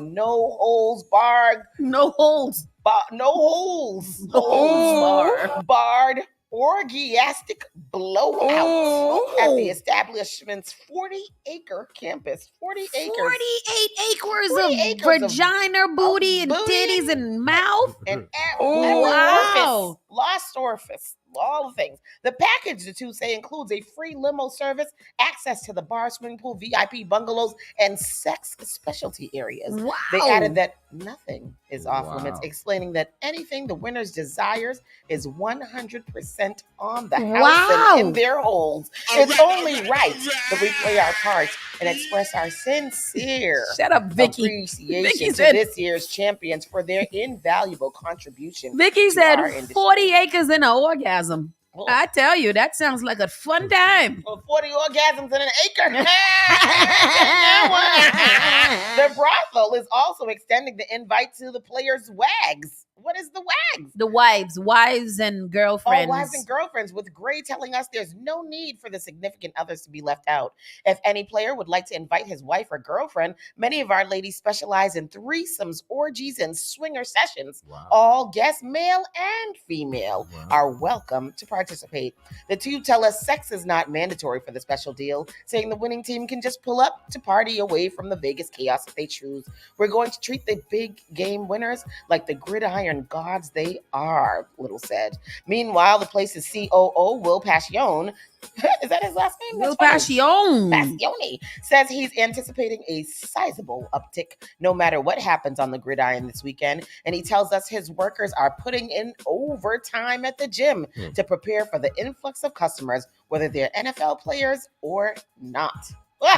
Sounds like a effing good time. Effing great. I mean, how do you pass that down? It's free. Exactly. Like if I was and my wife could come. Yeah. What we saying? I'm going we we going to the chicken ranch and we going to get down. Do they got chicken though? That's my question. They do. Oh. Because after all of that sex, you got to eat something. You need lots of protein. Yes. And you can make sure that you go down to my good friend's Finn's Fusion when that opens on Blue Hill Ave if you want to get some energy prior to your sexcapades at the Bunny Ranch. Oh. See what I did there? Yeah, that is nice. I'm going to go there and eat things. And then go do it. I'm not going to do it, but, just to, get my energy up. In general. Anyhow, a company fires a woman who wouldn't retire at her 65th birthday. Yep. And now she's owed $105,000. That's it? Yeah, in the months leading up to the employee's 65th birthday, she was repeatedly questioned about her retirement. When are you going to retire? Why don't you retire? What is the reason you're not retiring? That's what they were asking her. After she said she wasn't going to retire when she turned 65, the company fired her, then replaced her with a younger man. That's literally, you can't do that in the law of America. You cannot fire someone because of age. Yeah, you can't do that. Before she was fired the month before her birthday, the woman worked for the Louisiana-based manufacturing and distribution company as a purchasing agent for nearly 20 years. When she was fired in May of 2020, the company told her economic uncertainty was the reason her position had to be eliminated. However, less than a month later, they hired a 39-year-old man as a purchasing agent in her place. The company was accused of violating the Age Discrimination Employment Act by firing her. The law prevents age discrimination against applicants or employees 40 and older. Yes, we made it. Yeah. New JM Industries will pay the woman's $5,000 in back pay and liquidated damages to settle the case, announced in February. The news contacted attorneys representing the company for comment and didn't receive any response. I mean, yeah, you can't do that. That's awful. You cannot. It's literally, it's in the handbook that you guys have from the company that you cannot discriminate anybody's age. Yes. And then speaking of age and discrimination, this story is not funny, but I laughed. This is a note from our producer, but I laughed when I read it because this old man was a thrill seeker for real. 73-year-old man dies in skydiving accident in Arizona after parachute fully opened. Police say Terry Gardner, an experienced skydiver, died following a formation jump in Arizona. This was the 73-year-old's third jump of that day. Of that day. Of that day. He was invincible. He didn't know. He didn't know. He was probably gonna do it more times. He was doing it. He jumped. His parachute did not deploy, and unfortunately, he met his demise. He felt because that's a hard hit. Third jump of the day. Third jump in the day. Yeah, 3 times the charm. Yeah, that's terrible. That's the national news. We're gonna go to a quick break to reset, and then we'll come back after a few moments because the national news it newsed. Spark FM Online, #1 for urban and Caribbean music. We'll be right back in a few moments with our entertainment report, and let's find out what's going on with your favorite celebrities. Be right back. You're listening to Saucy and Friends in the morning with Miss Hot Sauce, Miss Tony, and Rockstone Triz. You are enjoying the miracle of radio. Radio. New England's #1 urban Caribbean music. Radio. Spark FM. JP Morgan Chase is making a global commitment to break down barriers to drive inclusive economic growth all over the world. We believe there is a pressing need to help more people move up the economic ladder. That is why we are investing in communities and people to create an economy that works for all, because no community should be left behind. Right here in Boston, we're focusing that work in Dorchester, Roxbury, and Mattapan, among other neighborhoods, on improving financial health. These efforts aim to address the key drivers of the racial wealth divide head on. We're here to empower individuals, families, and small businesses by connecting them to the tools that build generational wealth and a long-lasting legacy. Chase is investing in Boston. Chase is investing in you. Visit us at the Mattapan branch at 1617 Blue Hill Avenue, where the team is waiting to help.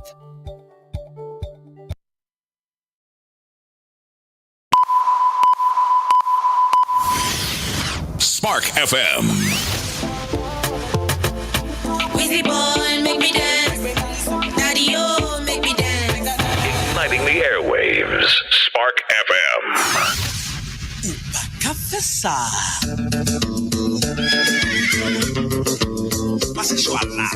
Join us on Facebook and Instagram at sparkfmonline.com. Turn us up. Tell me how you want it, yeah. Call me and I'm over. Spark FM.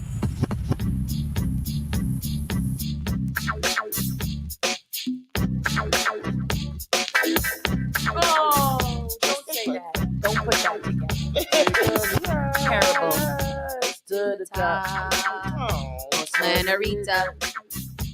Margarita. Spark FM Online, #1 for urban and Caribbean music. Saucy and Friends in the morning. It's time for our entertainment news. Big shout outs to everybody who's been logged on today. If you haven't already, go ahead and give it up a share. Just press share. Just press share. Yes. And then you have done your duties for today. We want everybody to know that we are large and in charge here in the morning, holding you guys down every single morning. So tell a friend. It's the only way that we grow is if y'all don't hold this great secret. Yeah. Snoop Dogg and Master P claim Walmart sabotaged their cereal. You know what it is? I think that the cereal game is kind of hard to get into because people have their favorites. Have their favorites. I'm not gonna choose a Snoop Doggy Dog over Fruit Loop. Yeah. Especially if there's $6 a box these days. So you got to you got to know what you want. Exactly. So let's see. Snoop Dogg and Master P are accusing Walmart of shelving their Snoop cereal, but not on the main floor. A new lawsuit accuses the grocery giant and Post Foods of intentionally hiding their product. The rap legend's attorney Benjamin Crump officially filed documents with TMZ. Hip Hop obtained on Tuesday, which alleged Walmart and Post conspired together to bury their food company after agreeing to partner with them. It's called Snoop Cereal Fruity Hoops with marshmallows. I thought Snoop. I mean, come on now. Ladies and gentlemen. I'm hoping that you're going to say what I'm going to say. Y'all go to the store and y'all see the good cereal, good, Kellogg's and the other brands is nice up there. And then you go and you see this. Snoop cereal. Snoop cereal. You know what that looks like? I wouldn't know that was Snoop cereal. It looks like the bootleg brands of the regular cereal. Thank you. That's the point. That's where we're at. Yeah. So it's like and this people look like, are not buying bootleg cereal. No. Maybe if they put this in the Save-A-Lot price right. There we go. Exactly. So Tristan, you are spot all the way on. Yep. 100%. Yep. It maybe is not the market for Walmart because one thing people do not skimp on is their name brand cereals for the most part. And people that shop in Walmart go to Walmart because you can get your name brand for cheaper. And you're right. Oh, yeah, you're you spot on. If I'm going to something like a Save-A-Lot, here is where I would be expecting to find the off-brand cereals that I think are just as good. Yes. But I'm going to go to Save-A-Lot because that's where I shop. Yeah. However, I was listening about this. I was listening to a podcast. It's called Social Proof Podcast. And the guy was explaining about the Dollar Generals that are more than like a Walmart, right? That cost more? Yeah, So Walmart is further away. They're in these industrial parts of the whatever. Dollar Generals were actually created to stand in between your local, convenience store and your big Walmarts. Okay. So that's why Dollar General has become so popular amongst, like everyday shoppers, because if I can't get to Walmart, which I really do want to go, and I don't necessarily want to get my little cheap things from the bodega, I'm going to go to like a Dollar General to get my stuff. And that's how they've been. And it seems like this too. Snoop Dogg and Master P should have thought about the Dollar General aspect and put it in the middle. About the hood. Yeah, in the hood. Yeah. That's where people are going to buy Snoopos. Right. And Snoopy. Exactly. Fruits. Imagine if Hip Hop chips had went into Walmart and stuff. You think people would be buying them? No. Hip Hop chips and all of them things went good in little bodegas. Yes, That's where you gotta put it. Exactly. Right. Y'all right. Y'all smart. Exactly. Y'all need to work in marketing. Absolutely. I'm sorry for them and they venture, and that's how it is. Y'all got mad money. New document explores Selena. Hold on. Also, Lil Romeo is about, this is almost on the same thing, but Lil Romeo is suing the company that owns the chip company.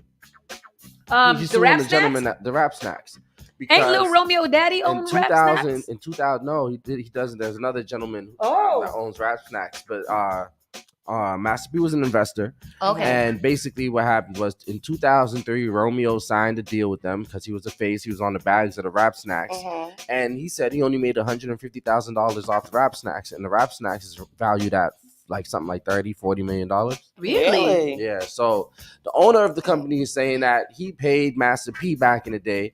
And Romeo's saying, well, you ain't never paid me. Oh. So your daddy. That's what I mean. What he did, he has had smoke with Master P in the past about the money that he feels like is it about the money? Oh no, just not being a dad to me or something, some foolishness like that. Sir, I bought you a whole daddy dad. Exactly. Nanny dad. All right? I don't have to be your whole daddy. I'm rich. Sounds like you just did bad business.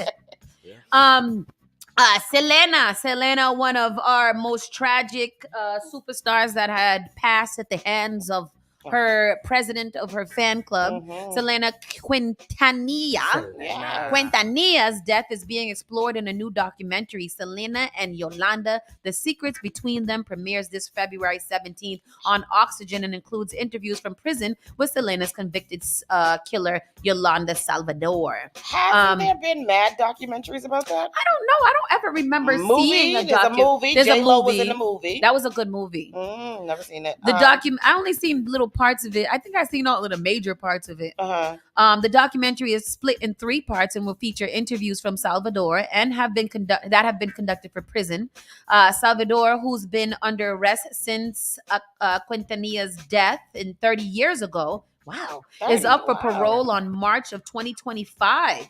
The series examines Salvador's interpretation of events that ended in Selena's death and her claims that everything wasn't as it seemed. Salvador was reportedly interviewed 4 separate times for the documentary, which also features interviews of Salvador's family, people present at the crime scene, and local detectives and prosecutors who were on the scene at the time of her death.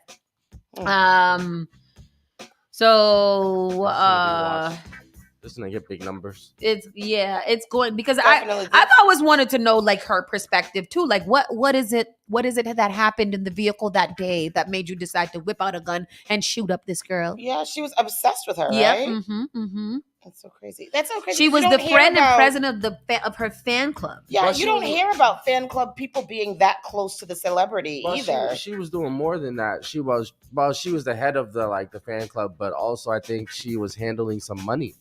Oh. I think she was handling some money. I think that's what it was over. She had stole some money from them or something like that. Yeah, but traditionally fan club people don't get that close to the celebrity, right? I think after that, though, I think that they did put some provisions over those things, and then with social media, your fan club is literally just online. Yeah. I didn't realize that she was young too. I thought she was a little older. She was 23. They had just turned 23 and 24. Oh, really? I thought she was an old lady. Me too. I thought that she was a very old lady at the time. Wait, was this right? So just found the 2 kids trying to find their way about to turn 24 and 25 years old. Can't remember who took it. I think this was in Florida. We were on the road and touring so much that sometimes things just jumbled up in my brain, in my mind. Good times were had. I didn't know that she was young. Me either. They made her look old in the movie. They made her look crazy old. Yeah. So now I'm also very interested to see how this turned out. Because she's been in jail for 30 years. Yeah. Wow. Is this this is a we don't get cut off because we got cut off for something yesterday again. Jonathan Major's sentencing hearing is delayed and team wants the verdict. They're gonna give him probation, right? Verdict set aside. Jonathan Majors was supposed to learn his fate today, but the matter got kicked down the road because his team is asking a judge to vacate the conviction entirely, which I think that they should. Yeah. The actor's sentencing hearing was scheduled for Tuesday, but instead of him showing up to hear what sort of punishment he'd be facing after being found guilty of assault and harassment, the judge is in this case continued sentencing for a whole 2 months. John's next hearing is scheduled for April 8th, and the reason is because his legal team filed some last-minute motions that they want heard and considered first before then. The motion in question, we're told his team is asking to set aside the verdict that came down in December when a jury found him guilty of 2 counts, but not the other 2, which were more serious. Remember, he was convicted of reckless assault in the 3rd degree and harassment. For white women's tears. Yes. Just because she cried on the stand after chasing him for $20 down the aisle and then showing up at his apartment and hiding herself in the closet. And he's in trouble for harassment. Yeah. Boy, I tell you black people got to be careful. Why They isn't there coming a for you. countersuit from him? I think he did sue her. Didn't he do a countersuit and they threw it out or something? But I think he did try to get back at her. But I don't know. I mean, well, he got his Michelle Obama now, and that's for him. No, not a show. Coretta Scott King. Coretta Scott King. Oprah Winfrey. I think he wanted the Coretta more than he wanted the Michelle. Michelle might be too mouthy. Yeah. You know? Yeah. Playboy Cardi's bizarre thong outfit leaves pop can dismayed. Tell me what you're saying. What is it? I saw Most Def. He was going viral the other day. Definitely has on a thong. He was going viral the other day. Oh wow, he definitely has on a nice thong. It's sheer as well. It is mesh merino. Is it mesh? Is it buckled? I'm sorry, guys. Sorry, I'm just a little confused about what the hell is going on in Playboy Cardi's fashion choices have left Popcorn and many others confused as they try to make sense of why he dresses the way he does. The Atlanta rapper was spotted hitting the studio with Kanye West on Monday, rocking a one-piece mesh top. A one-piece mesh thong bodysuit that becomes a thong when buttoned at the bottom. Even though the images that have been making the rounds online show the top unbuttoned, it wasn't buttoned. People on social media didn't hold back from sharing their thoughts. This is most evident from the comment section of academics' posts of blah, blah, blah. Yeah, Popcorn wrote, while others chimed in with comments such as looking like a Jamaican warlord named Ofafu, bro fighting his demons and they winning, and bro think he in Tropic Thunder. So we can view the photos below.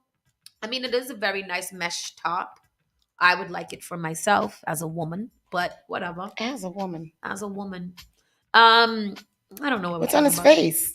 It's looks like oil. A mask. Maybe he was going to Grenada. Oh, jab. Yeah. Maybe that's what it is.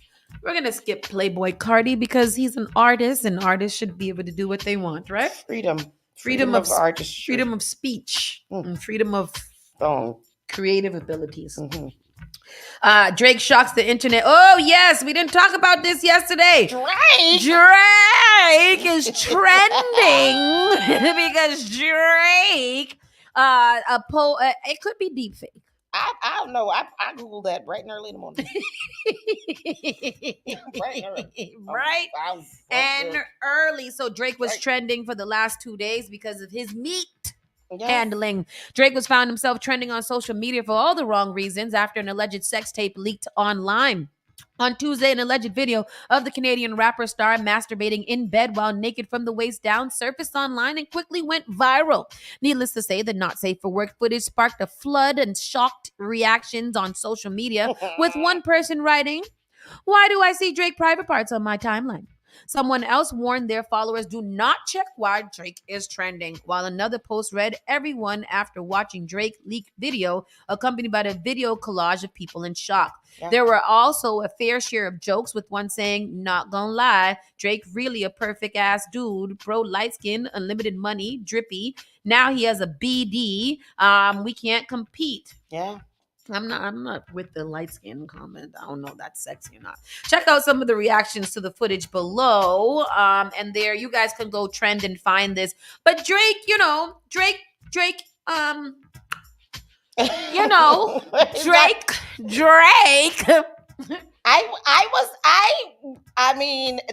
there was one comment that I read was like, Drake's video got more bookmarks than likes. And it's true. A lot of people did bookmark it. I think they have now taken down the video, but I did watch it a lot. Mm-hmm. Yeah. I was like, wow, really, Drake? Wow. Yeah. Wow. There was an account from somebody on a podcast, and it said, "You know what's crazy? The other day I was around this girl, and she just showed me Drake's D on her phone. Somehow this just randomly came up, and she's just showing me. I'm not believing it, and she could tell I'm not believing it. I'm like, yeah, right." She goes right back to effing text messages, scrolls through the rest of them, shows me a bunch of other selfies and photos of him that I've never seen before, and I'm like, what the F? It's Drake. Good for Drake. Good for Drake. Yeah. Drake is doing well for himself in many different aspects of life. Yeah. Yeah. And I see why he wins. Yeah. He wins all the time. And good for Drake. Drake. Ladies, Drake is a good guy. Red flag. Red flag. Poor Tristan, I'm sorry. Tristan got to sit here with these two women all the time, and we don't have no much sense. I'm so sorry.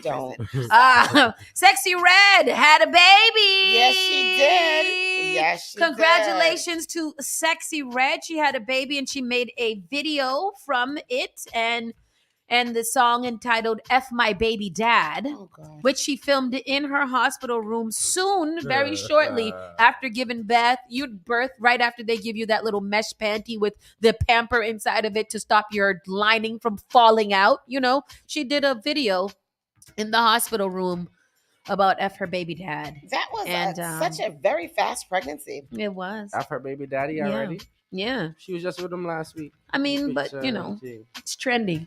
She's twerking and everything. Oh, she's twerking on the hospital bed and all the things. Yeah. What if your lining falls out, honey? That was my concern. I don't really care about Sexy Red's antics anymore. I'm more concerned about you being very fresh out of birth and you're still, you're still bleeding. God, my vagina hurts watching her do all this. She hasn't even taken her little sitz bath yet. She hasn't done any of those things. I don't think she had her first poop after pregnancy. So, congratulations to her. She's a mother.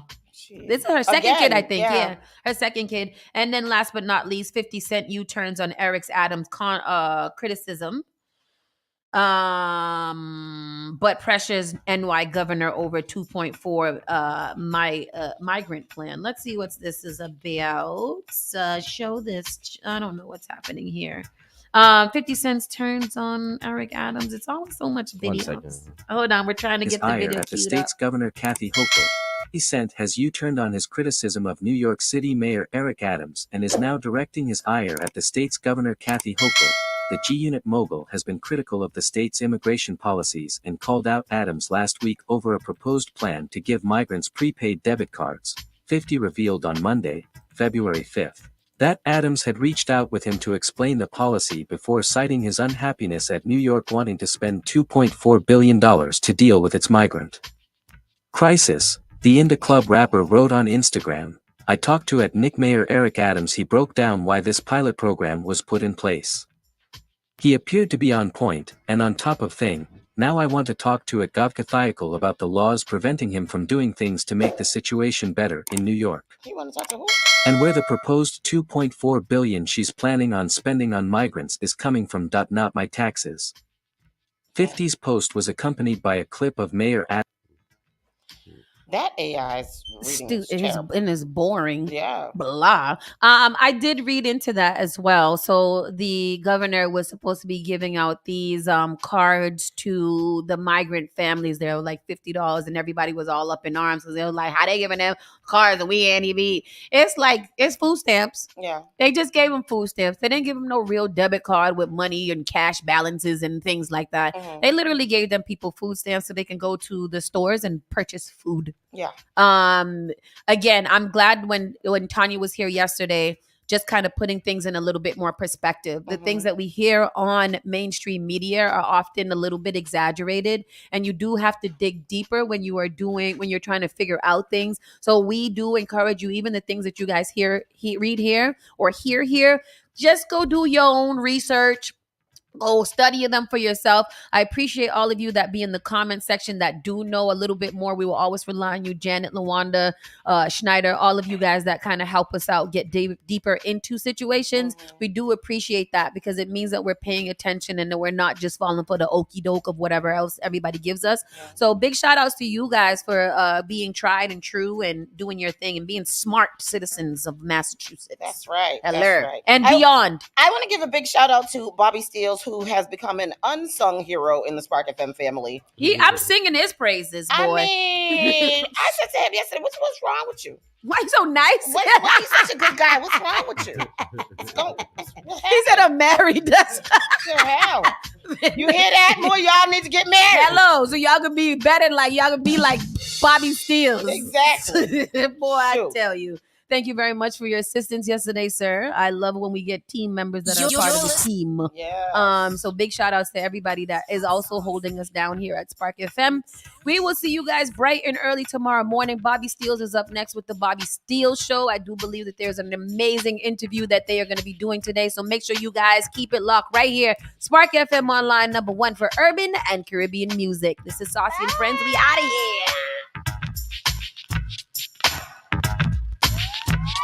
You're listening to Saucy and Friends in the morning with Miss Hot Sauce, Miss Tony, and Rockstone Triz. Finally Home is a must-read, step-by-step guide that will equip any first-time homebuyer